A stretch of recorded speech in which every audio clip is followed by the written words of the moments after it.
26 na beses na maril si suspended Senate Sergeant-at-Arms Mau Aplasca sa loob ng Senado. Base po yan sa sariling investigasyon ng PNP-CIDG. Sa dami ng pinakawalang bala, tinawag nilang overkill ang nangyaring pamaril. Nasa frontline ng balitang yan si Mon Gualvez.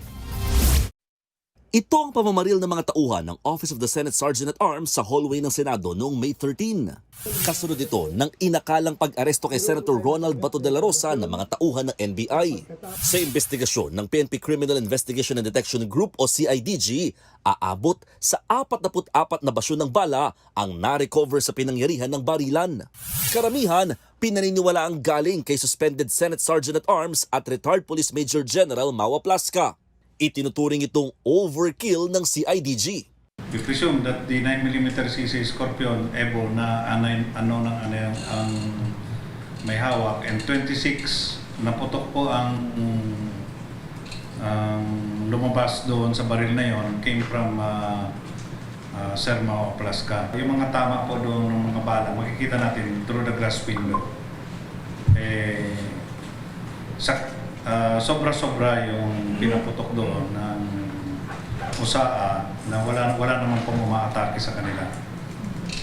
Because kung makikita po ninyo doon na puro pataas yung trajectory ng mga putok nila is puro paakyat.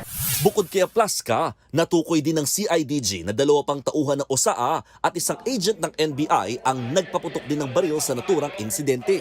Pero nauna nang nilinaw ng PNP na absuelto ang mga taga-NBI. No case was recommended. Based on our findings,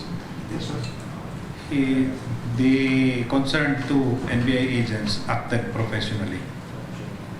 So there will be we did not recommend any violation of law against him. Against Agent Francisco particularly. Pero sa kabilang banda, hindi naman kinumpirma ng CIDG kung lusot na rin ba sa kaso ang naarestong driver volunteer ng NBI na si Mel Oragon. Yan ay lalo't nagpositibo siya sa gunpowder residue.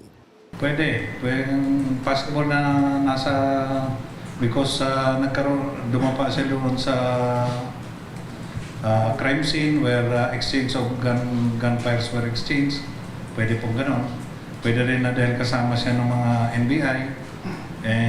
Sumakay siya sa vehicle ng NBI.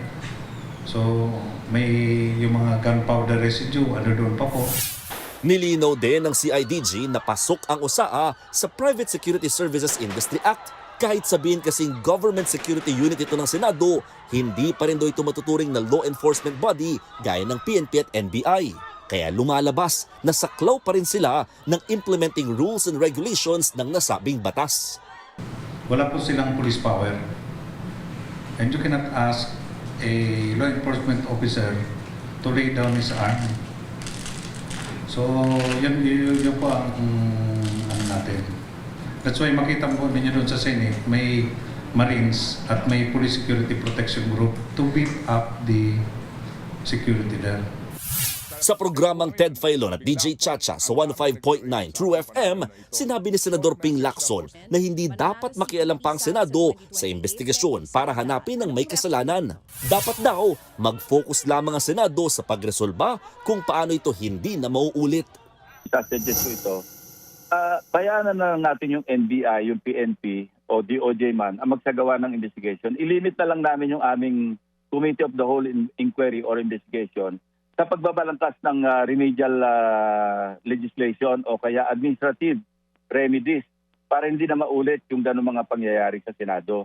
Huwag na kami makialam doon sa yung aspeto ng investigasyon para hanapin pa kung sino may kasalanan, kung sino dapat pailan ng kaso. Nagbabalita mula sa Frontline, Mon Gualvez, News 5. Mga kapatid, Ed Lingaw po, maging maalam at may pakialam sa mga napapanahong balita sa ating bansa. Para sa mas malilimang pagtalakay at paghimay sa mga issue at headlines, mag-follow at mag-subscribe sa social media pages ng News 5.